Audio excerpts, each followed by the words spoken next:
Hi friends, ഇന്ന് ഞാൻ വന്നിട്ടുള്ളത് മൺകലം എങ്ങനെ മയപ്പെടുത്തിയെടുക്കാം എന്നുള്ളതിൻ്റെ വീഡിയോ ആയിട്ടാണ്.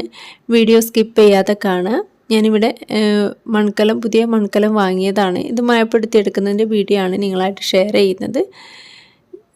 പണ്ട് കാലങ്ങളിൽ ചെയ്തു വരുന്ന രീതിയിലാണ് ഞാൻ ഇത് മയപ്പെടുത്തിയെടുക്കുന്നത്. അപ്പോൾ എങ്ങനെയാണ് ചെയ്യുന്നത് നോക്കാം. ആദ്യം ഇതിലേക്ക് വെള്ളം ഒഴിച്ചു കൊടുക്കാം കേട്ടോ. ഫുള്ളായിട്ട് വെള്ളം ഒഴിച്ചിട്ട് നമുക്കിതൊന്ന് തിളപ്പിച്ചെടുക്കണം. വെള്ളം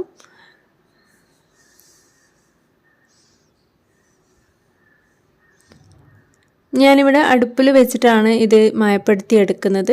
ഇനി അടുപ്പില്ലാത്തവർ ഗ്യാസ് സ്റ്റൗവിൽ വെച്ചിട്ട് ചെയ്യുക. വെള്ളം നന്നായിട്ട് തിളക്കട്ടെ. നന്നായിട്ട് തിളച്ച് കഴിഞ്ഞിട്ട് ചൂടാറിയതിന് ശേഷം ഈ വെള്ളം ഒഴിവാക്കിയിട്ട് നന്നായിട്ടൊന്ന് കഴുകിയെടുക്കുക.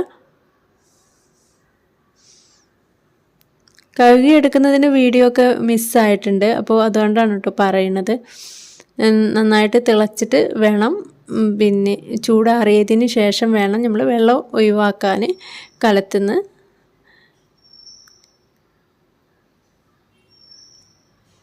ഇനി ഇതിലേക്ക് നമ്മൾ മൺകലത്തിലേക്ക് ഒഴിച്ചു കൊടുക്കേണ്ടത് കഞ്ഞിവെള്ളമാണ്. ഇനി 3 ദിവസം കഞ്ഞിവെള്ളം ഒഴിച്ചിട്ട് ഇതുപോലെ അടച്ച് വെക്കണം. ഇനി 3 ദിവസം കഴിഞ്ഞിട്ട് നമുക്ക് മൺകലം നന്നായിട്ട് കഴുകിയതിന് ശേഷം ഉപയോഗിക്കാം കേട്ടോ. അപ്പോൾ ഇത്രയേ ഉള്ളൂ. അപ്പോൾ വീഡിയോ എല്ലാവർക്കും ഇഷ്ടമായെങ്കിൽ ലൈക്ക് ചെയ്യുക, ഷെയർ ചെയ്യുക. വീണ്ടും കാണാം.